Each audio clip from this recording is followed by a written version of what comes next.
모두 함께 2주간 더 노력하면 훨씬 더 안전한 상황을 맞이하게 될 것입니다.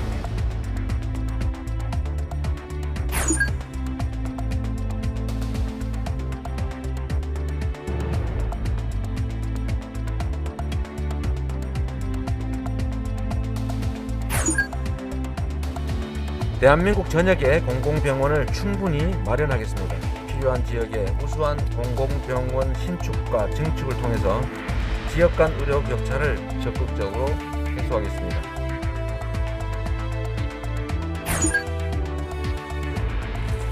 정치인으로서 국가를 위해서 다 크게 기여하신 분들에 대한 그 평가, 그리고 국민의 통합, 이런 것들을 저는 지금 생각해야 되는 입장이고,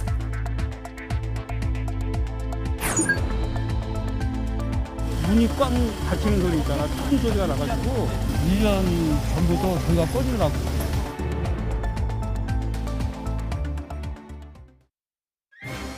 시청자 여러분 안녕하십니까? 12월 31일 금요일 밤 YTN 뉴스나이트 시작합니다.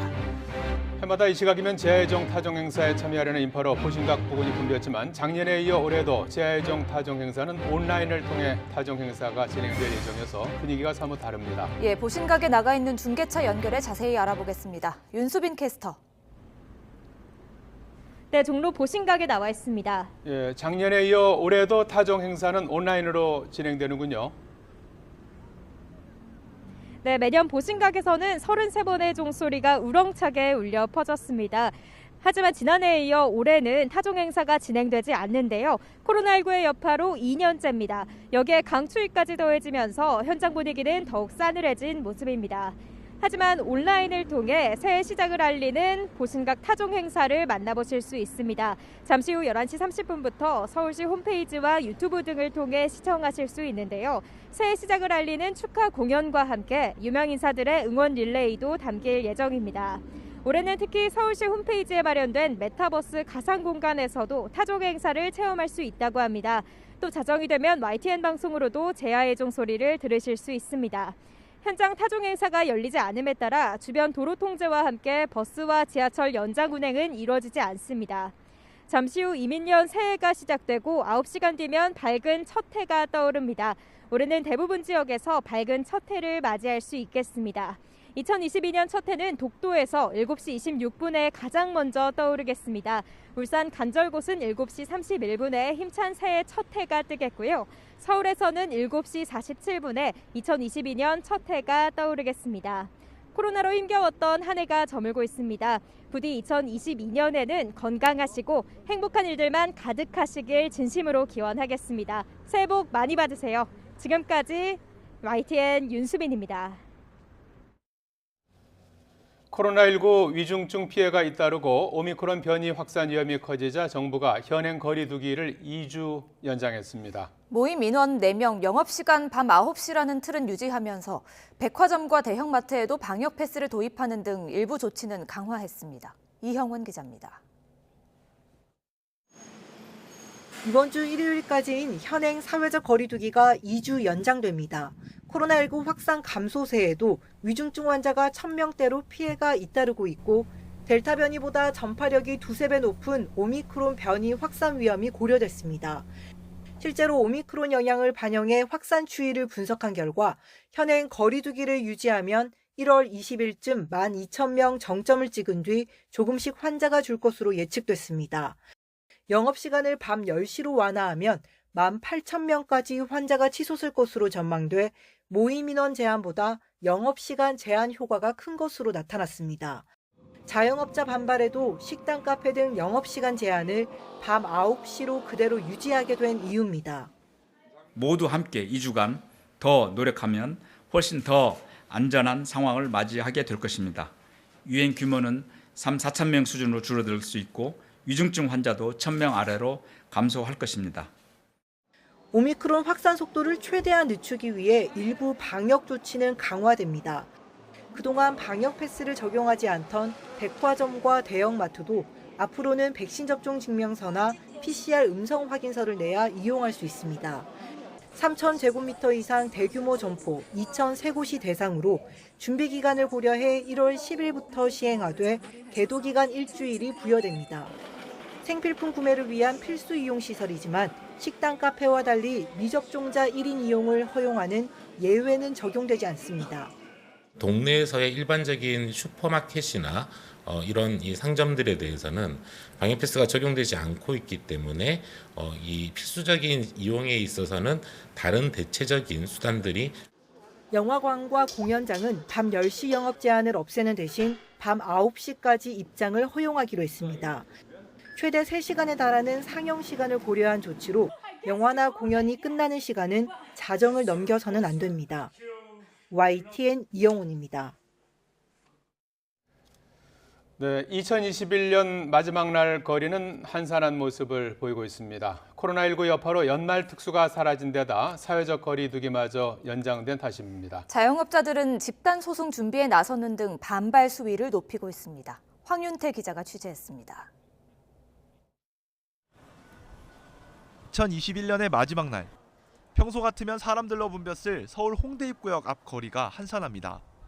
점심시간 음식점 안도 텅 비어 있습니다. 일상 회복으로 겨우 조금씩 돌아오던 손님들의 발길은 거리두기 재개 이후 다시 뚝 끊겼습니다.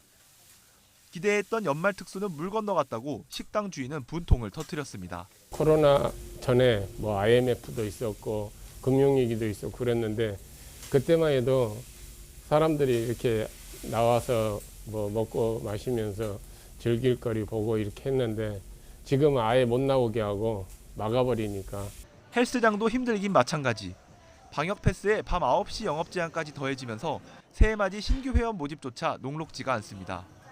직장인분들 이제 등록하시면 좀 더 저렴하게 해드리고 이런 이제 이벤트를 마련을 했었는데 지금 하나도 하지 못하는 그런 경우가 생겨버렸죠. 마스크 많이 쓰고 잘 쓰고 오히려 식당, 카페 이런 데보다도 훨씬 더 마스크를 오히려 사실 못 벗어서 어떻게 보면 더 답답하게 느껴지는 장소 중에 하나인데. 재래시장 상인들은 거리두기 조치가 설 연휴까지 이어질까 노심초사입니다. 대목을 하면 미리서 돈을 갖다 줘야 되거든. 근데 물건 뛸 돈이 없어 지금. 그냥 대목 전에 좀 안 해줬으면 좋겠어. 여기에 연말연시를 앞두고 재개됐던 사회적 거리두기가 또 연장되자 자영업자들의 반발은 더 거세게 조직적으로 변하고 있습니다. 한국외식업중앙회 등 7개 단체는 정부를 상대로 집단 소송 참여자를 모집하고 나서는 등 본격적인 행동에 들어갔습니다. 거의 2년이 가까이. 근데 그 동안에 소위 손실에 대한 부분에 대해서는 전혀 고려하지 않고 있기 때문에 사상 초유의 자영업자 집단 휴업 여부를 묻는 찬반 투표도 마무리 단계에 접어들었습니다. 집단 휴업이 성사된다면 다음 주 자영업 단체장들이 모여 집단 휴업 기간과 방식 등을 정할 계획입니다. 또 해가 바뀌며 코로나19 사태는 어느덧 3년 차에 접어드는 가운데 자영업자들의 반발도 집단화하면서 정부와의 갈등은 더욱 고조될 것으로 보입니다. YTN 황윤태입니다. 네, 논란이 됐던 청소년 방역 패스제가 결국 한 달 연기돼서 내년 3월 1일부터 시행됩니다. 다만 현장의 혼란을 막기 위해 3월 한 달은 과태료 없이 계도 기간으로 운영합니다. 신현준 기자입니다. 백신 안전성 논란으로 학생과 학부모의 거센 반발을 불러왔던 청소년 백신 패스제. 결국 시행은 하되 시작 시점을 새학기가 시작하는 3월로 한 달 늦췄습니다. 백신 접종을 할 시간을 충분히 주면서 현장 혼란을 줄이기 위해서입니다. 12월 기말고사 기간으로 인해 접종 기간이 짧았고 아직 청소년 접종 완료율이 충분하지 못한 점, 내년 3월 개학 등 학사 일정을 고려하여 당초 2월 1일 시행을 한 달 연기하기로 하였습니다. 이에 따라 3월부터 중고생들은 접종 증명이나 음성 확인서가 없으면 학원이나 독서실은 물론 백화점이나 대형마트 같은 다중 이용시설도 갈 수 없게 됩니다. 다만 현장의 혼란을 막기 위해 3월 한 달은 과태료 없이 계도 기간으로 운영합니다.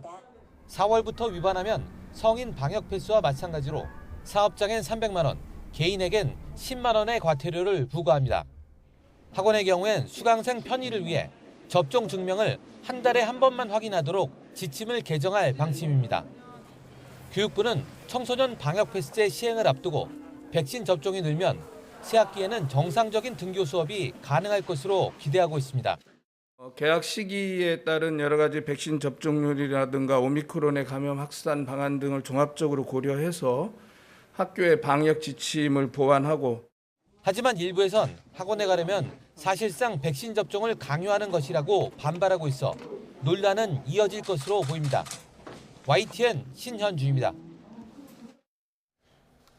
미국 보건당국이 파이자의 코로나19 백신 추가 접종 간격을 현행 6개월에서 5개월 단축을 추진하고 있습니다. 추가 접종 대상도 12세에서 15세 청소년까지로 확대할 계획입니다. 워싱턴 강태욱 특파원이 보도합니다. 현재 2회차 접종을 한 지 6개월 뒤 맞게 돼 있는 화이자의 추가 접종 시기가 5개월로 단축될 계획이라고 뉴욕타임스가 보도했습니다. 대상은 성인이나 청소년 모두입니다. 또 화이자 백신의 추가 접종 자격도 12세에서 15세 청소년까지로 확대할 계획이라고 전했습니다. 식품의약국 FDA가 다음 주인 내년 초에 승인할 예정이라는 겁니다. 여기에 면역 체계가 형성되지 않은 5에서 11세 어린이에 대해서도 추가 접종이 승인될 예정입니다. 이 같은 조치는 오미크론에 대응하기 위해서 백신 접종의 속도를 올리려는 바이든 정부의 의지에 따른 것입니다. 앞서 지난 21일 바이든 대통령은 오미크론 확산과 관련한 대국민 연설을 통해 이 같은 입장을 분명히 했습니다. If you're not fully vaccinated, you have good reason to be concerned. You're at a high risk of getting sick. And if you get sick, you're likely to spread it to others, including friends and family. 보건당국의 이 같은 움직임은 오미크론 급증에 따른 감염자 폭증 때문입니다. 뉴욕타임스는 29일 기준 일주일 하루 평균 신규 확진자를 30만여 명으로 집계했습니다. 2주 전보다 153% 뛰었습니다. 이처럼 미국의 코로나19 감염자는 연일 사상 최고치를 기록하고 있습니다. 추가 접종 시기를 앞당기고 대상을 확대해 백신 접종의 속도를 올리려는 보건당국의 움직임도 빨라지고 있습니다. 워싱턴에서 YTN 강태욱입니다. 이스라엘은 면역 저하자에 대한 코로나19 백신 4차 접종을 세계 최초로 승인했습니다. 먹는 치료제 팍스로비드의 첫 물량도 이스라엘에 도착해 곧 환자 치료에 투입됩니다. 김진호 기자입니다. 이스라엘 백신 자문위원회와 코로나19 대응팀은 지난 21일 고령자와 의료진, 면역 저하자에 대한 백신 4차 접종을 권고했습니다. 3차 접종의 면역 지속력과 오미크론 변이 영향 등에 관한 자료를 검토해온 이스라엘 보건부는 먼저 면역 저하자에 대한 백신 4차 접종을 승인했습니다. היום אישרתי את מתן החיסון הרביעי למדוכאי חיסון. חולים עם מחלות וטיפולים שפוגעים ביעילות מערכת החיסון.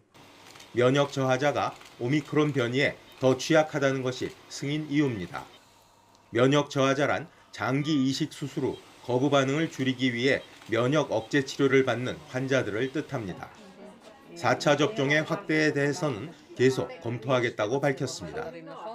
אנחנו נמשיך לעקוב אחרי הנתונים ולבחון את ההחלטה מדי יום ולראות אם אנחנו נדרשים להרחיב את ההמלצה הזאת לאוכלוסיות הנוספות. 코로나19 백신 보급 초기 전 세계에서 가장 빠른 속도로 1, 2회차 접종을 진행했던 이스라엘은 지난 7월 세계 최초로 3차 접종도 도입했습니다. 덕분에 이스라엘은 이동 제한이나 영업시설 폐쇄 등 강력한 방역 조처를 하지 않고도 4차 유행의 고비를 넘겼습니다.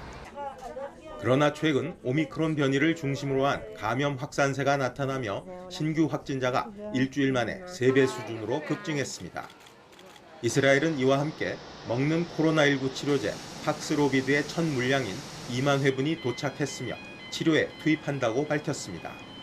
이스라엘은 앞서 지난 26일 팍스로비드 긴급 사용을 승인했습니다. YTN 김진호입니다. 유럽의 오미크론 확산세가 거세지면서 프랑스와 이탈리아도 신규 확진자가 연일 최고치를 경신하고 있습니다. 이런 가운데 얀센 백신을 추가 접종하면 오미크론 변이로 인한 병원 입원을 84% 예방할 수 있다는 연구 결과가 나왔습니다. 김선희 기자입니다. 이탈리아 로마 교회의 한 검사소. 수백 명의 사람이 코로나 검사를 받기 위해 대기하고 있습니다. 새해 전야 축제를 앞두고 각종 모임을 위해 검사를 받으러 온 겁니다. Sono venuta qua, ho fatto 5 ore di fila, questa era veramente la quinta ora. La cosa diciamo allucinante è che la maggior parte delle persone che stanno in fila. 이탈리아는 처음으로 하루 신규 확진자가 10만 명을 넘어 12만 6천여 명을 기록하고 입원 환자도 1만 명을 넘어섰습니다. 프랑스도 이틀 연속 20만 명이 넘는 신규 확진자가 나왔습니다. 프랑스는 상점과 공공시설 등에서 마스크 의무화를 하고 있는데 실외에서도 마스크를 의무화하기로 했습니다. 12살 이상이 대상으로 어기면 135유로, 우리 돈으로 18만 원을 물어야 합니다. On voudrait être entouré de gens heureux, de voir les femmes souriantes et jolies. Et là, on voit que des masques partout. Et donc, c'est la tête qui travaille. Voilà, c'est dommage. 이런 가운데 얀센 백신을 추가 접종하면 오미크론으로 인한 병원 입원을 84% 예방할 수 있다는 연구 결과가 나왔습니다.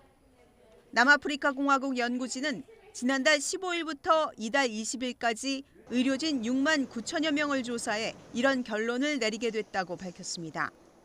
다만 3차, 4차 접종이 필요한지 알 수 없고 부스터샷 접종자 상태 추적 기간이 짧다는 한계가 있다고 설명했습니다.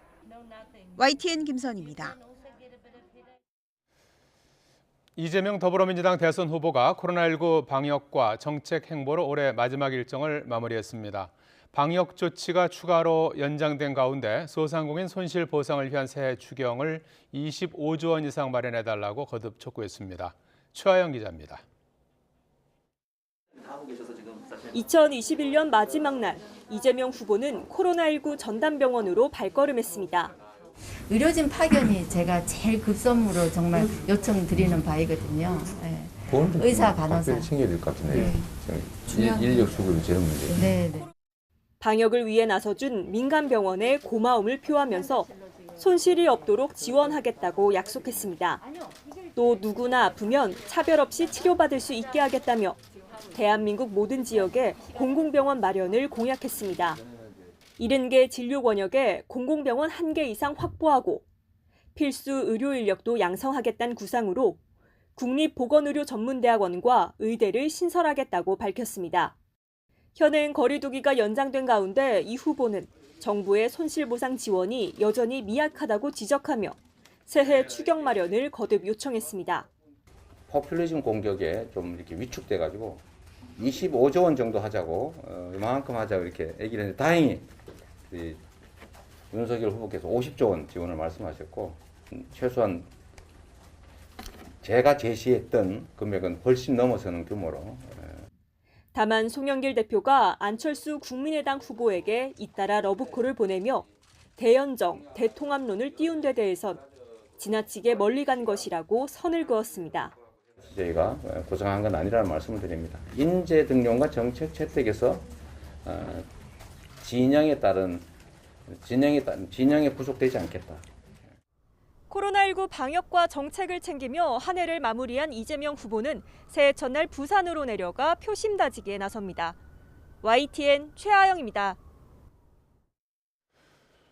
국민의힘 윤석열 대선 후보는 박근혜 전 대통령을 구속 수사했던 것과 관련해서 당시 공직자로서 법 집행을 한 것이었고 지금은 정치인이라며 국민 통합을 강조했습니다.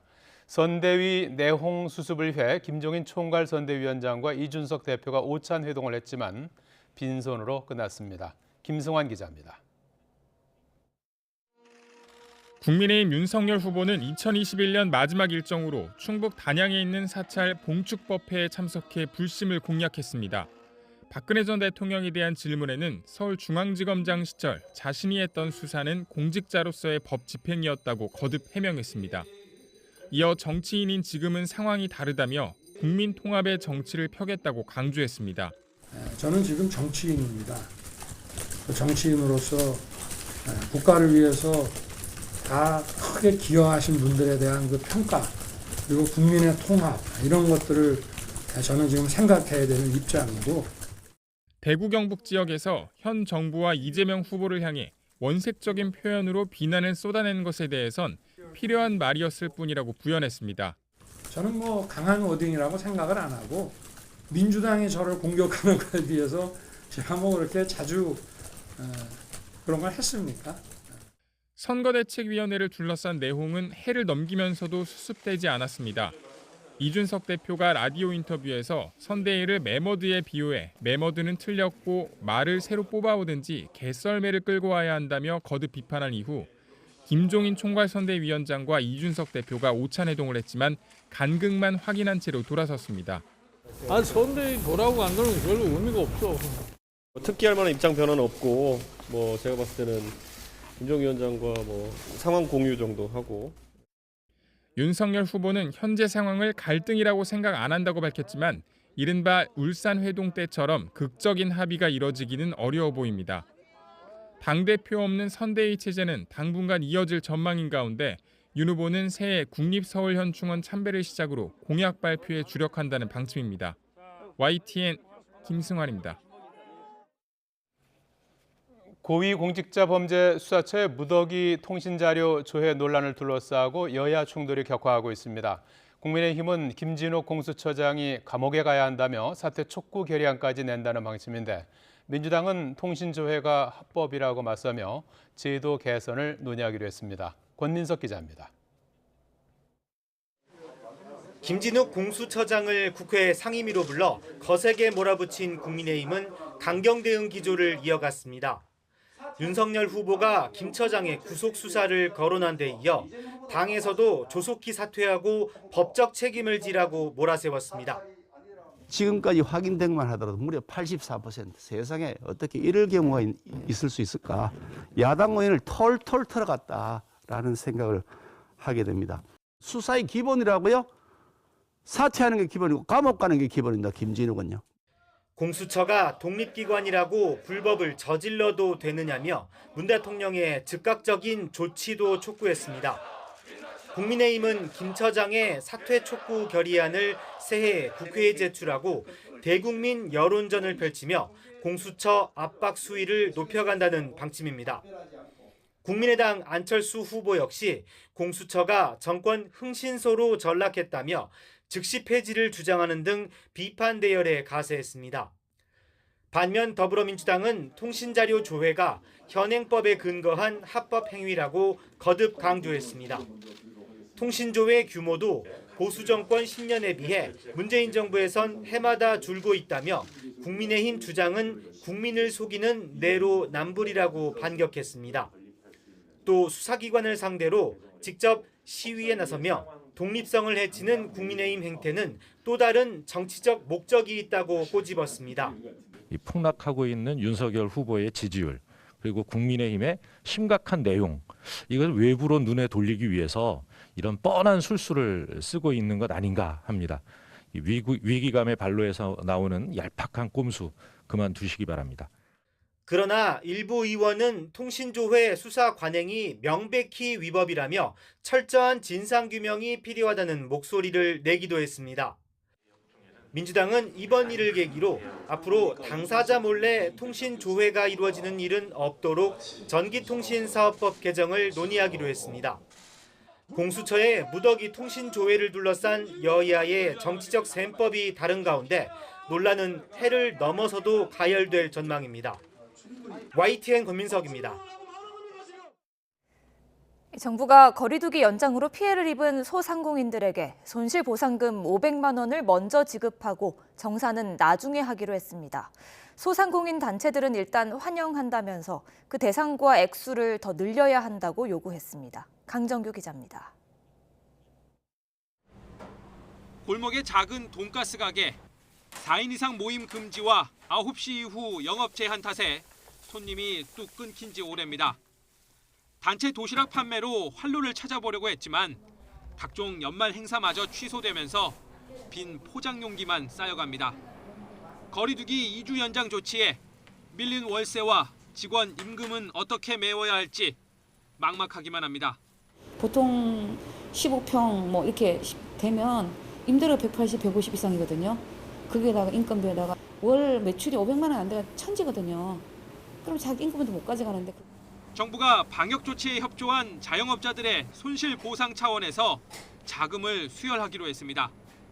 2021년 4분기와 새해 1분기 각각 250만 원씩 500만 원. 일단 대출 형식으로 먼저 돈을 주고 손실액 정산은 나중에 하는 방식입니다. 보상금을 초과하여 대출로 남아있는 차액에 대해서는 1% 초저금리를 적용하고 최대 5년간 상환하는 등 소상공인의 부담을 최소화하였습니다. 신청 대상은 지난 3분기 신속 보상을 받은 70만 곳 가운데 12월 영업시간 제한 조치로 손실을 본 55만 곳입니다. 소상공인 단체들은 그동안 줄기차게 요구해온 선지급 방식이 받아들여진 걸 환영한다면서도 그 대상과 액수를 더 늘려야 한다고 주장했습니다. 2년간 행정명령을 따랐을 때 우리는 그만한 어떤 안정적 그러니까 보상을 받지 않았다. 뭔가 할 줄 아는데 우리 지금 소상공인들의 입장에서는 통장이나 모이는 다 빚으로 남아 있는 거예요. 또 그때그때 쌈짓돈을 푸는 형태가 아니라 상가 임대료나 고용유지 분담금처럼 지속적인 지원을 약속해달라고 촉구했습니다. YTN 강정규입니다. 올해 소비자 물가가 10년 만에 최고 상승률을 기록했습니다. 이런 추세라면 내년에도 물가가 오를 가능성이 높은데요. 정부는 민생 안정을 최우선 과제로 두고 대응하기로 했습니다. 오인석 기자입니다. 11월 3.8%가 오르며 10년 만에 최고 상승률을 보였던 소비자 물가는 12월에도 3.7%가 뛰었습니다. 3개월 연속 3%대의 고물가 행진이 이어지면서 서민들이 체감하는 장바구니 물가는 한층 버거워졌습니다. 야채라든지 과일이라든지 장을 보러 가게 되면 예전보다 물가가 좀 많이 오른 것 같아서 장 보기가 두려운 그런. 올해 연간 소비자 물가 상승률은 2.5%를 기록했습니다. 2011년 4.0% 이후 10년 만에 최고치입니다. 농축수산물과 국제 원자재 가격 상승, 수요 회복 등이 맞물리면서 물가가 치솟았습니다. 올해 농축수산물은 8.7%가 올라 10년 만에 최고 상승률을 기록했습니다. 달걀과 파, 사과, 돼지고기, 국산 쇠고기 등의 오름폭이 컸습니다. 석유류는 국제 유가 상승 영향으로 13년 만에 최대 폭으로 올랐는데 휘발유와 경유, LPG 모두 두 자릿수 상승률을 기록했습니다. 우유값 상승으로 가공식품도 2.1% 올랐고 집세도 2017년 이후 상승률이 가장 높았습니다. 12월에도 공업제품과 서비스, 농축수산물 가격이 모두 뛰었습니다. 정부는 당분간 이 같은 물가 오름세가 지속하다가 점차 상승세가 둔화할 것으로 전망하고 있습니다. 오미크론 변이 바이러스와 글로벌 공급망 차질 등은 불확실한 변수로 꼽았습니다.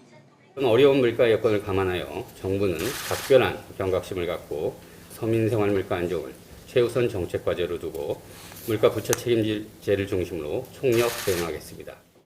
정부는 다음 주 설 민생 안정 대책을 발표하면서 설 성수품을 설 3주 전부터 공급하기로 했습니다. 장바구니 물가 부담을 완화하기 위해 설 민생 대책은 일주일 앞당겨졌습니다. YTN 오인석입니다. 물가 상승 속에 내년 대선 이후에는 전기와 가스 요금의 인상도 예고되어 있습니다. 코로나19 사태 이후 수입이 줄어든 자영업자들의 시름은 더 깊어질 것으로 보입니다. 박병한 기자입니다. 겨울방학에 들어간 대학 주변 식당가는 썰렁하기만 합니다. 코로나19 사태 2년을 겪으면서 최악의 상황을 버티고 있는 자영업자들. 엎친 데 덮친 격으로 내년 4월 전기와 가스 요금 인상이 예고되면서 주름살이 더 늘었습니다. 지금 내는 것도 한 달씩 늦축돼서 내고 있어요, 지금. 그런 상황인데 또 올린다면 말이 안 되는 거죠. 정부는 그동안 동결했던 전기료를 내년 4월과 10월에 걸쳐 10.6%를, 가스요금은 5월, 7월, 10월 3번에 걸쳐 16% 정도를 올리기로 했습니다. 요금 인상으로 4인 가구 평균 전기요금은 월 1,950원, 가스료는 4,600원이 오를 것으로 보입니다. 전기와 가스를 많이 쓰는 자영업자들의 체감도는 더 클 수밖에 없습니다. 지금 한 50만 원 정도 나오는데 연료비랑 전기세랑 다른 것도 또 오를 거 아니에요. 다른 물가도. 그럼 다 오르니까 뭐 더 힘들어지는 거죠. 뭐. 이런 우려는 현실이 될 가능성이 큽니다. 철도 요금과 고속도로 통행료 인상이 논의되고 있고 지자체 관할인 대중교통과 상하수도, 종량제 봉투 요금도 인상 압력이 거세기 때문입니다. 정부는 물가 상승을 억제하기 위해 내년에 기준금리를 두세 번 더 올릴 전망인데 이렇게 되면 빚 부담까지 커지게 됩니다. 물가 상승세는 전 방위적으로 모든 품목에서 나타나고 있기 때문에 유동성 회수를 위한 기준금리 인상은 불가피한 면이 있다고 생각되고요. 다만 기준금리 인상을 급하게 하는 경우에는 경기 상황을 크게 악화시킬 수 있는 위험 요인이 되기 때문에 천천히 해나가는 것이 필요하다고 생각되고요. 오미크론 확산세가 꺾이지 않은 상황에서 돈 나갈 일이 더 많아지게 되면서 새해를 앞둔 자영업자들의 근심은 깊어만 가고 있습니다. YTN 박병헌입니다. 차량용 반도체 수급난에 따른 새 차의 출고 지연이 새해에도 계속될 것으로 보입니다. 인기 차종은 대기 기간이 더 늘어 13개월을 기다려야 하는 것으로 조사됐습니다. 김상우 기자입니다.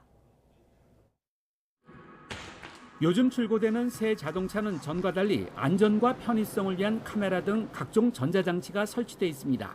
장치의 핵심은 거의 대부분 해외에서 만드는 차량용 반도체로 많게는 수백 개가 들어갑니다.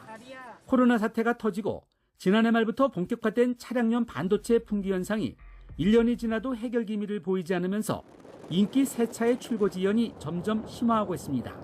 소렌토 하이브리드는 13개월, 봉고3와 스포티 10개월, 카니발 8개월, 아반떼 6개월 등 대기 기간이 지난달보다 한두 달 더 길어졌습니다. 지연 현상은 수입차도 마찬가지입니다. 보통 계약 후에 인도받기까지 6개월가량 걸리고 인기 차종은 출고까지 1년 이상을 기다려야 합니다. 요즘 신차들은 변속기 등 반도체로 무장이 되어 있어서요. 반도체 부족 사태로 신차 출고 지연은 더 심화될 것으로 보여 구매를 계획하고 있는 소비자라면 늦어도 3개월 전부터 준비를 하셔야 합니다. 한국자동차연구원의 최근 조사 결과를 보면 차량용 반도체 품귀 현상은 새해에도 계속돼 출고 지연 현상 역시 계속될 것으로 예상됩니다. 차량용 반도체는 통상 1년 단위 선 주문인데 누적 주문량이 이미 제조사들의 새해 반도체 생산 능력을 약 20에서 30% 초과했고 제조사들은 2023년 주문을 접수 중입니다. 이로 인해 주문 후 배송 기간이 계속 증가하고 있고 특히 제조사와 직거래가 아닌 협력사를 통한 구매는 1년 6개월 이후 인도 물량을 주문받는 상황입니다. 네, 차량용 반도체가 새해에도 해결될 가능성이 매우 어려워 보입니다. 따라서 완성차 업계를 중심으로 차량용 반도체 생태계 변화가 필요합니다. 설상가상으로 중국 당국이 코로나 확산 저지를 위해 시안에 봉쇄령을 내리면서 현지 삼성전자 반도체 생산 라인이 감산에 들어가 물량 공급이 차질을 빚을 수밖에 없게 됐습니다. 지구촌의 오미크론 확산 등으로 원자재 공급과 제조는 물론 물리마저 휘청거리면서 신차 출고 지연 사태가 해법을 찾지 못한 채 장기화되고 있습니다. YTN 김상호입니다. 경기도 고양시 마두역 앞에 있는 고층 상가 건물 지하 주차장 기둥이 무너지는 사고가 났습니다. 주변에 땅 꺼짐 현상까지 발생하며 건물 붕괴 우려가 커지자 상인과 이용객 300여 명이 긴급 대피했습니다. 이준엽 기자입니다. 경기 고양시 마두역 앞 상가 건물 지하 주차장. 기둥에 심하게 금이가 있고 주변에는 떨어진 기둥 잔해가 가득합니다. 오전 11시 반쯤 굉음과 함께 지하 기둥이 부러져 건물 붕괴가 우려된다는 신고가 접수됐습니다.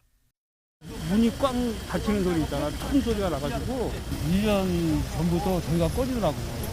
고양시에서는 이제 그 원인 조사를 이제 한다고 그래가지고 빨리 대응을 안 하고 있었는데 건물에서 항상 이제 불안했던 거죠. 경찰과 소방당국이 출동해 입주한 상인과 손님 등 300여 명을 대피시켰습니다. 다행히 다친 사람은 없었지만 무너진 기둥 위 땅이 꺼지면서 안전을 위해 인근 통행이 통제됐습니다. 7층 건물 지하에 기둥이 부러지면서 그 위 인도가 푹 내려앉았습니다. 현장 조사 결과 가로 8m, 세로 4.5m 크기의 땅이 1m 정도 꺼진 것으로 측정됐습니다. 해당 건물은 이미 일주일 전 땅 꺼짐 현상이 신고돼 땅속 촬영 등 조사 작업을 하고 있었습니다. 촬영 장비 있잖아요. 땅속 엑스레이라고 그러죠. 관로 점검을 이제 한 거예요. 지하 공동조사도 같이 했어요. 특별히 이상한 게 나오진 않았어요. CCTV 이상으로는. 안전진단에 나선 전문가들은 일단 건물이 붕괴할 가능성은 매우 낮다고 판단했습니다. 고양시는 건물 안전이 최종 확인될 때까지 사용 제한 명령을 내리고 추가 붕괴 위험을 막기 위해 파손된 기둥을 긴급 보강하기로 했습니다. YTN 이준엽입니다. 예, 주민들은 이번 사고가 갑자기 난 게 아니라고 입을 모읍니다. 기둥이 파열된 지하주차장엔 계속 물이 샜고 땅꺼짐이 발생한 집안도 올해 초부터 계속 가라앉았지만 지자체가 땜질식 보강만 했다고 비판하고 있습니다. 계속해서 윤혜리 기자가 보도합니다. 마두역 인근 건물 주차장 기둥이 심하게 부서졌고 그 영향으로 지름 8m짜리 싱크홀이 깊게 팼습니다. 주민들은 이번 일이 예고된 사고였다고 입을 모읍니다. 기둥이 파열된 지하주차장에선 늘 물이 새서 바닥이 흥건했는가 하면 지하주차장 바닥에 물이 고여있고 물을 계속 새는 것 때문에 입주자들 사이에서도 이렇게 얘기가 계속 많았고 땅꺼짐이 발생한 지점도 오래전부터 조금씩 내려앉았다고 말합니다. 땅꺼짐 현상은 한 2년 전부터 수도 없이 똑같은 내용이 반복이 됐는데요. 왜 불안하죠? 항상 불안하죠. 과거 사진을 보면 주민들의 말이 사실이란 걸 확인할 수 있습니다. 지난 2월엔 해당 지점과 주변 높이에 큰 차이가 없지만 석 달 뒤엔 조금 가라앉은 데다 아스팔트를 새로 깔아 보수한 모습도 보입니다. 그러더니 한 달 전엔 누구나 높낮이 차이를 확인할 수 있을 만큼 땅이 내려앉은 게 드러납니다. 땅꺼짐이 계속 있었어요, 조금씩. 밑에 물이 새가지고 계속 보강하고 했었는데 이번 주에 초에 보니까 엄청 함몰이 돼 있더라고요. 토목 전문가들 사이에선 연약한 지방과 인근 지하철이 땅꺼짐과 관련 있지 않겠느냐는 의견이 나옵니다. 실제로 지반 침하가 발생한 이곳에서 60m 떨어진 지점에 지하철 3호선이 지나는 마두역이 있습니다. 이곳에서 용출되는 지하수가 지반 침하에 영향을 준 게 아니냐는 겁니다. 지표면에서 한 5m 밑에 지금 지하수가 있거든요. 근데 그거를 뽑아내니까 지하수가 내려가죠. 물이 빠지니까 흙이 주저앉아 버리는 겁니다. 실제로 인근 백석동에선 지난 2017년과 재작년 모두 5차례에 걸쳐 땅꺼짐이 발생해 인명피해가 나기도 했습니다. 이때도 지하수 유출과 지반 침하가 파악됐습니다. 또다시 재현된 땅꺼짐에 이번엔 건물 붕괴 위험성까지 더해지며 시민 불안이 가중되고 있습니다. YTN 윤혜리입니다. 지난달 의정부 을지대병원 소속 신규 간호사가 병원 내 괴롭힘, 태움 피해를 호소하며 극단적 선택을 했다는 소식 전해드렸는데요. 경찰 수사를 통해 태움 의혹이 일부 사실로 확인됐습니다. 경찰은 가해자로 지목된 선배 간호사 한 명을 폭행과 모욕 혐의로 검찰에 넘길 방침입니다. 홍민기 기자입니다. 지난달 16일 경기도 의정부시 을지대병원 기숙사에서 숨진 채 발견된 신규 간호사 A씨. 일부 선배 간호사들이 병원 차트를 집어던지거나 공개적으로 모욕을 주는 등 괴롭힌다며 이른바 태움 피해를 호소하다 결국 극단적 선택을 했습니다. 퇴근을 해보겠다라고 얘기를 했는데 너 같은 애는 필요 없으니까 꺼져라. 다 앞에 보고 있는 데서 한 번은 볼펜을 던지면서 본인이 얼굴에 맞았다고. 사고 후 한 달 반 만에 태움 의혹이 일부 사실로 확인됐습니다. 경찰이 가해자로 지목된 선배 간호사 B씨에게 폭행과 모욕 혐의를 적용해 검찰에 송치하기로 한 겁니다. A씨가 숨지기 전 병원 CCTV 3달치를 분석한 결과 B씨가 멱살을 잡는 등 폭행한 정황이 드러났습니다. A씨가 생전 SNS와 단체 대화방 등을 통해 B씨가 유독 자신만 강하게 질책한다며 하소연했던 사실도 확인됐습니다. 다만 가해자로 지목된 다른 간호사 한 명은 증거가 불충분해 혐의가 없다고 판단하고 불송치 결정을 내렸습니다. B씨는 경찰 조사에서 A씨를 격려하려 그랬을 뿐 모욕할 의도는 없었다고 해명한 것으로 전해졌습니다. A씨 유족들은 수사 결과에 대해 아쉽지만 한 명이라도 혐의가 인정돼 다행이라고 말했습니다. 두 명이든 한 명이든 괴롭힘이 있었다는 자체는 밝혀진 거라고 생각이 들어서 증거가 어떻게 불충분했는지 정확히 저희는 알 수가 없지만 보건의료노조는 경찰이 불송치한 다른 한 명에 대해서도 병원이 추가 조사하고 또 다른 피해자는 없는지 철저히 들여다봐야 한다고 촉구했습니다. 법적으로는 무혐의지만 내용적으로는 저는 그런 주변 동료들의 진술을 충분히 받으면 그것 또한 또 그 진상을 조사할 수 있는 또 계기가 마련이 될 거라고 생각을 하고요. 을지대병원 측은 자체 진상 조사를 마쳤고 경찰 수사와 일치하는 부분이 확인됐다며 조만간 공식 입장을 발표하고 후속 조치에 나서겠다고 밝혔습니다. 태움 논란이 불거진 뒤 윤병우 을지대 병원장은 조직을 쇄신하겠다며 스스로 자리에서 물러났습니다. A씨에 대한 부당 근로 여부를 조사한 고용노동부 의정부지청은 법률 검토를 마친 뒤 병원 측에 시정명령을 내릴 예정입니다. YTN 홍민기입니다.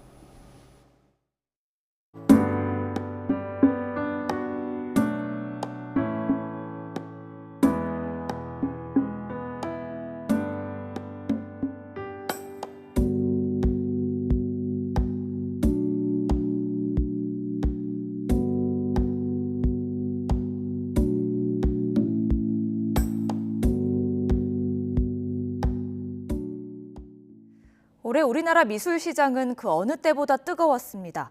이건희 컬렉션 기증과 미술품 투자에 대한 관심이 폭발하며 국내 미술 시장 거래액이 1조 원에 육박했습니다. 김현우 기자입니다.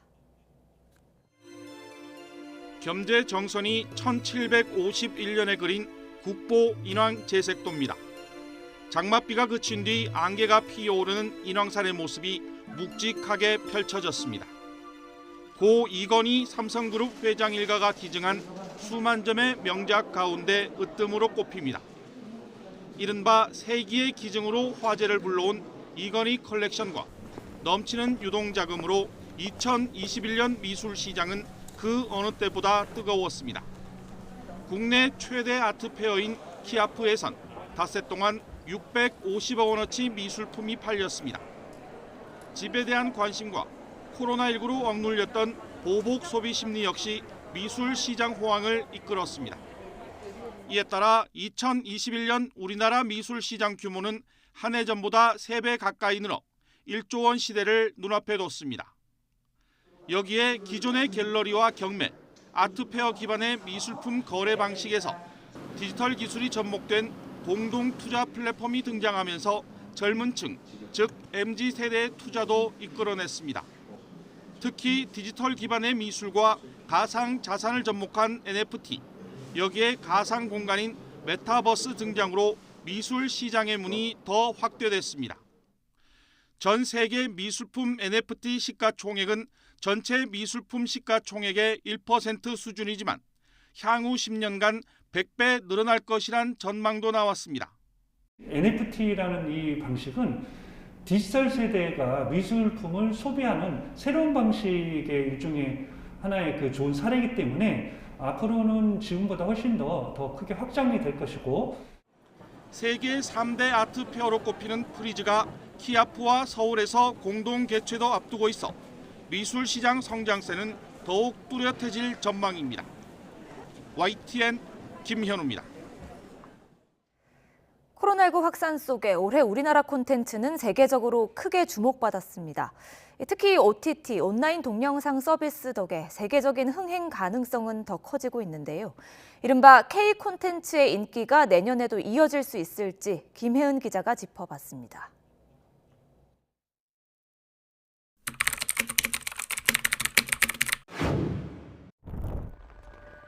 봉준호 감독이 말한 1인치의 장벽. 올해는 그 벽이 무너진 해라고 해도 과언이 아닙니다. 한국어로 된 오징어 게임을 보기 위해 전 세계에서 기꺼이 자막을 감수했습니다. BBC는 오징어 게임은 TV 문화를 바꾸는 혁명의 조짐이라고까지 평가했습니다. 오징어 게임뿐 아니라 지옥, 갯마을 차차차 등 올해 우리나라 작품은 OTT 상위권에 자주 이름을 올렸습니다. 그야말로 K 콘텐츠의 해였습니다. 세계 시장에 어떤 신뢰들을 굉장히 오랫동안 쌓아왔다고 생각을 해요. 세계 시장의 벽이라고 하는 곳에 균열을 내다가 결국에는 이제 한꺼번에 쏟아져 내리는 현상으로 바뀌어서 이 때문에 우리의 새 작품이 나올 때마다 점점 더 관심이 쏠리고 있습니다. 한국 콘텐츠의 인기가 지금 이어지고 있는 것 같은데 부담되죠. 고유의 세계관이 있고 전달되는 고유의 정서가 다르기 때문에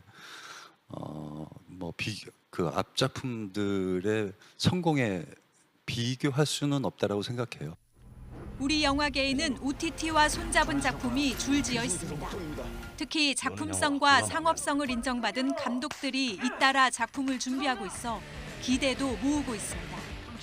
코로나19로 주춤하고는 있지만 다양한 독립예술 영화가 힘을 낼 경우 콘텐츠의 다양성까지 확보할 수 있습니다. 우리가 잘할 수 있는 이런 진지한 사회 드라마라든지 그런 독립예술 영화라든지 다큐멘터리라든지 이런 것들도 조금 빨리 더 기회를 만났으면 좋겠다는 생각이 들고요. 한국 영화 100년 역사 최초로 오스카를 뚫은 봉준호와 윤여정에 이어 이제 K 콘텐츠는 또 다른 역사를 써가고 있습니다. YTN 김혜은입니다. 올해 부산항의 컨테이너 물동량이 사상 최고치를 기록할 것으로 보입니다. 코로나19 사태로 해외 소비재의 수요가 급증하며 반사 이익을 누린 덕분입니다. 차상은 기자입니다. 코로나19로 힘든 시기 속에서도 우리 수출입 항만은 쉴 새 없이 돌아갔습니다. 지난 1년 동안 부산항에서 처리한 물동량은 20피트 컨테이너 기준 2,270만 개로 집계될 걸로 예상됩니다. 지난해보다 4% 증가한 양으로 사상 최고 기록 경신을 눈앞에 두고 있습니다. 국내 기업의 수출 성과를 바탕으로 부산항을 거쳐가는 환적 화물이 전체 물동량의 절반 이상을 차지하며 부산항을 이끌었습니다. 코로나19 사태로 세계 각지의 서비스 산업 지출이 위축된 대신 소비재 수요가 급증한 덕분에 우리 항만이 반사 이익을 누린 겁니다. 부산항의 환적 화물 처리 물량은 싱가포르에 이어 세계에서 두 번째로 많습니다. 특히 북미를 위주로 소비 수요가 크게 증가를 했고 아시아에서 북미로 가는 그런 수출 물량이 굉장히 많이 늘어났습니다. 그래서 항만도 어떤 그런 흐름에 좀 수혜를 받은 면이 없지 않나 있다고 말씀드릴 수 있겠습니다. 환적 컨테이너 한 개당 15만 원 정도의 직간접 수입이 국내에서 발생하는데 한 해 동안 1조 8천억 원에 달할 걸로 추산됩니다. 이민년 새해에도 컨테이너 물동량 증가세는 계속될 전망입니다. 부산항만공사는 세계 주요 국가들의 GDP 성장률과 무역 대상국의 물동량, 그리고 주요 선사들의 분석을 종합해 새해 목표를 3.5% 증가한 컨테이너 2,350만 개로 정했습니다. 코로나19 사태에 따른 교역국의 불확실성이 남아있지만 신규 터미널 개장 등 부산항의 경쟁력을 높여 극복한다는 계획입니다. YTN 차상은입니다. 북한이 코로나19 바이러스 유입을 막기 위해 아예 국경을 봉쇄하는 초고강도 방역을 2년 가까이 고수하고 있습니다. 국제사회의 경제 제재 속에 그나마 의지하던 중국과의 무역도 끊겨서 경제난이 나날이 심각해지는데도 북한은 국경 봉쇄에 더해서 국제사회 백신 지원마저 거부하고 있습니다. 북한의 속내는 무엇일까요? 홍주혜 기자가 보도합니다. 지난해 초 코로나19 유행 시작과 함께 북한은 국경을 완전히 걸어 잠갔습니다. 이런 자발적 고립이 만 2년 가까이 이어지면서 대북 제재를 정면 돌파하겠다는 다짐은 공연불이 돼버렸습니다. 극심한 경제난에 결국 올해 말 중국과 교역을 재개하려는 조짐도 포착됐는데 현재 전파되는 델타 변이 비루스에 겨울철에 흔히 만연되는 덜림 감기, 거기다 감염력이 강한 오미크론 변이 비루스 전파까지 겹치면 그로 인한 후과는 감당하기 어려울 것이라는 주장도 제기되고 있습니다.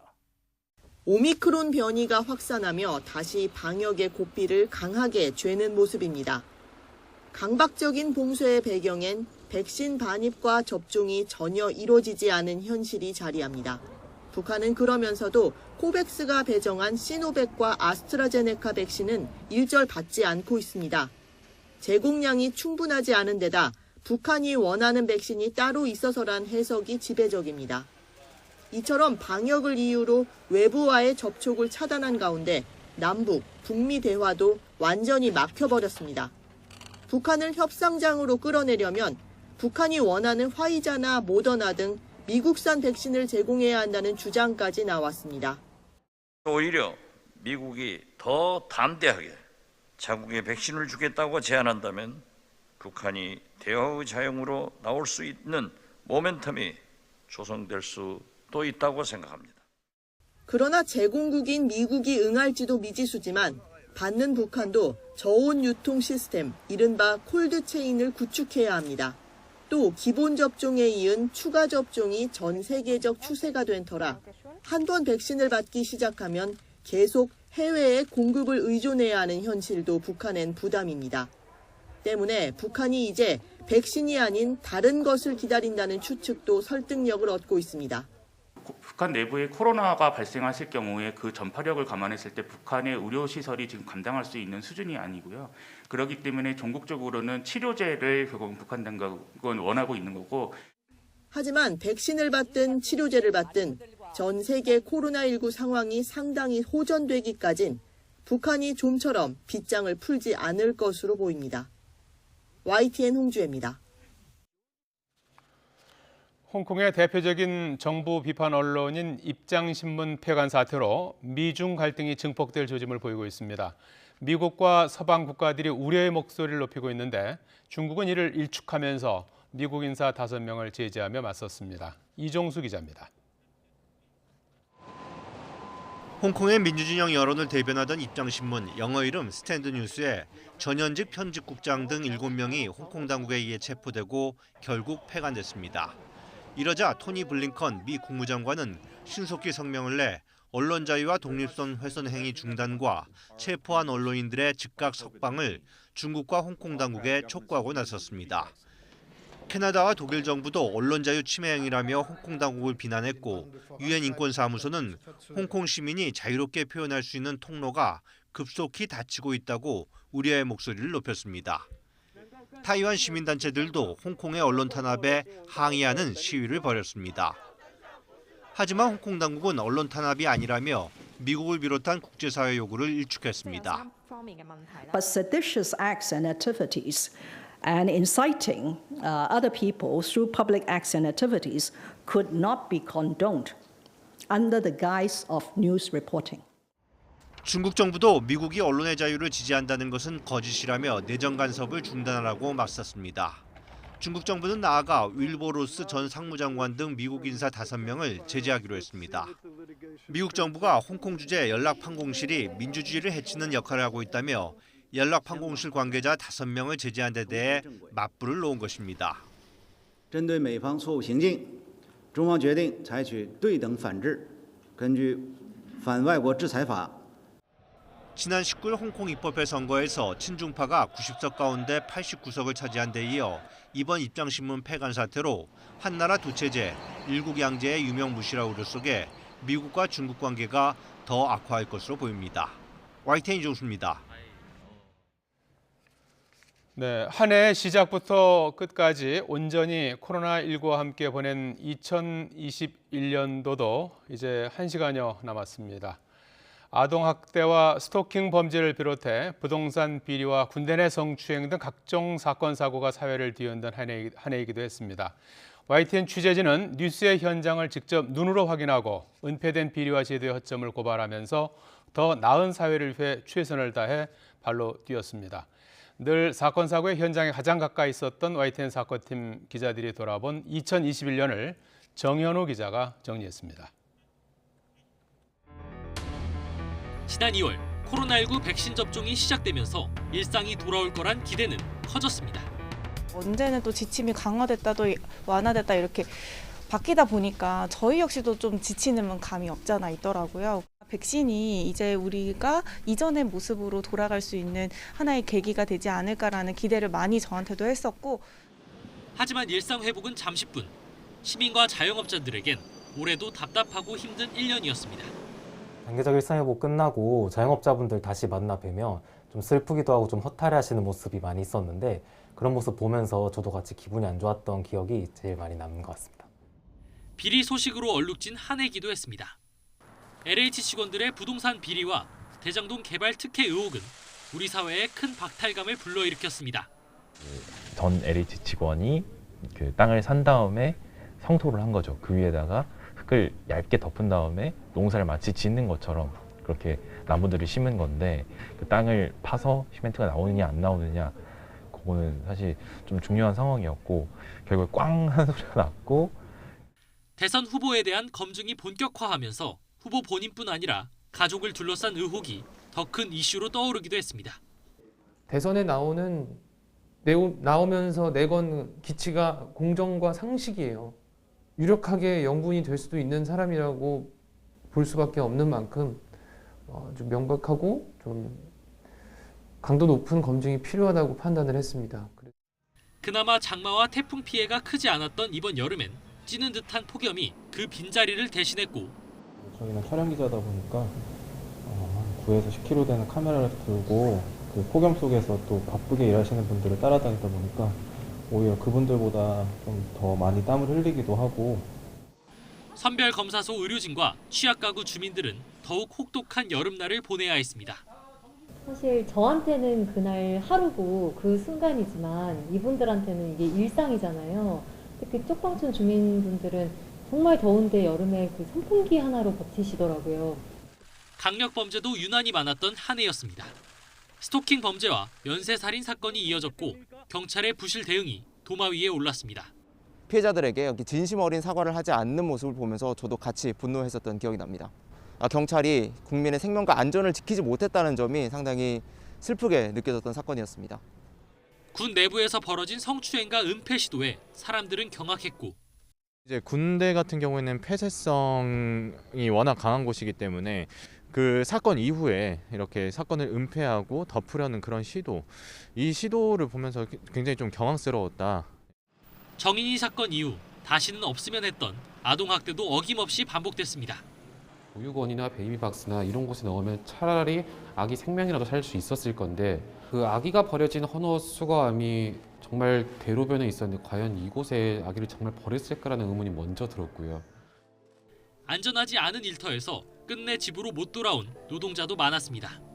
서울 잠실에서 가장 비싼 주상복합 아파트 중에 하나거든요. 근데 이곳을 관리하는 분도 안전모나 이런 부분들이 착용하지 않고 이제 사고를 당했다는 게 굉장히 좀 당황스러운 부분들이 많았어요. 누군가의 아픔, 안 좋은 소식만 전한 것 같아 돌이켜보면 아쉬운 한 해였다는 사건팀 기자들. 피의자가 살인을 하거나 폭행을 하거나 이런 부분만 계속 취재를 하다 보니까 같이 정신도 조금 피폐해지는 것 같고 사실 마음이 많이 기쁜 기사는 못 쓰게 되는 것 같아요. 새해엔 밝은 소식을 전달하고 싶다는 작은 소망을 간직한 채 다시 현장으로 발걸음을 돌립니다. 이게 사실 작년에도 똑같은 말을 했던 거라 어색하긴 하고 뭔가 기시감이 들긴 하는데 여성 혹은 아동에 대한 피해 사건이 많이 줄어들었습니다. 또는 이제 교통사고가 실질적으로 예방되었습니다. 이런 좀 즐거운 뉴스를 한 번쯤은 해봤으면. 지금 이제 1년을 코로나와 함께 마무리하면서 힘들어하는 자영업자분들이나 소상공인분들 너무 많이 뵀거든요. 그래서 내년에는 정말 오늘부로 마스크를 벗는 날입니다. 이렇게 소개하는 그런 뉴스를 할 수 있는 그런 한 해가 되었으면 좋겠습니다. YTN 정윤우입니다. 네, 올해도 시청자들께서 보내주신 제보로 YTN은 빠르고 정확한 뉴스에 한 걸음 더 다가설 수 있었습니다. 특히 2년째 이어진 코로나19 상황과 갑질 횡포, 군 비리 등에 대한 제보가 쏟아지면서 더 나은 미래를 만드는 데 동참할 수 있었습니다. 2021년 시청자들께서 YTN에 보내주신 제보들을 박기환 기자가 정리했습니다. YTN으로 모여든 소중한 목소리들. 올해도 좀 더 좋은 세상을 만드는 데 큰 역할을 했습니다. 올해는 2년째 이어진 코로나19 사태, 그리고 백신 접종과 관련해 특히 많은 제보가 쏟아졌습니다. 백신을 정량보다 2배 많이 놓거나 절반만 투여하는 등 고무줄 접종 피해도 있었고, 간호사분이 처음에 설문지 조사하면서 반만 맞으면 입증이 많다, 부작용도 적고 잊어져야 돼서 좋고 2, 3만 원 적기 때문에 더 좋을 거다라고. 백신 접종 예약을 하고도 아무런 통보 없이 취소되는 어이없는 상황을 겪어야만 했습니다. 황당했죠. 부득이한 사유가 있으면 잠깐 예약자들한테 전화를 주시던지. 제보로 알려진 각종 오류에 대해선 방역당국이 직접 대응에 나서는 등 변화도 적지 않았습니다. 안전접종 민간대책협의회를 구성해서 오접종에 대한 유형을 분석하고 재발 방지 대책을 마련하고 또 사례가 발생할 경우에는 민간 합동조사 등을 시행하는 등 폐쇄적인 조직 문화 속에 감춰져 있던 문제들도 시청자들의 용기로 세상에 드러나기 시작했습니다. 군 장병들의 부실급식 고발, 그리고 군내 성추행 사건과 2차 피해에 대한 폭로가 잇따랐고, 결국 군내 성범죄와 사망 사건은 민간 법원에서 판단하도록 하는 제도 개편으로 이어졌습니다. 군사법원법 일부 개정 법률안 대안은 가결되었음을 선포합니다. 대기업 임원이 불법 유흥주점 방문이나 장보기 등 사적 업무를 강요했다는 수행기사의 폭로는 거대 기업 임원들의 갑질에 경종을 울렸고 병원 내 집단 괴롭힘, 태움에 시달리다 극단적 선택을 한 간호사의 유족과 동료들의 용기도 관행의 탈을 쓰고 이어져온 악습에 커다란 파문을 일으켰습니다. 신규분들이 들어와서 저희와 똑같은 상황을 겪지 않았으면 병원 측에서 조금씩 노력은 하는 것 같기는 한데 이게 조금 더 오래 유지가 됐으면 좋겠어요. 잠깐 보여주기식이 아니라. 가짜 응급구조사에게 환자 이송을 맡기거나 응급 이송 환자에게 바가지를 씌우고 탈세를 일삼는 등 사설 구급차 업계 부조리도 용기 있는 내부 고발자를 통해 알려졌습니다. 압박이 들어오죠. 돈을 많이 뜯어라. 힘들게 사시는 분들인데 말도 안 되는 금액을 뜯으니까. 화재, 사고 현장 제보부터 사회 제도적 문제를 꼬집는 날카로운 지적까지. 더 나은 세상을 바라는 시청자들의 마음과 적극적인 참여가 YTN에 하나하나 모이고 쌓여 큰 세상을 움직이고 있습니다. YTN 박견입니다.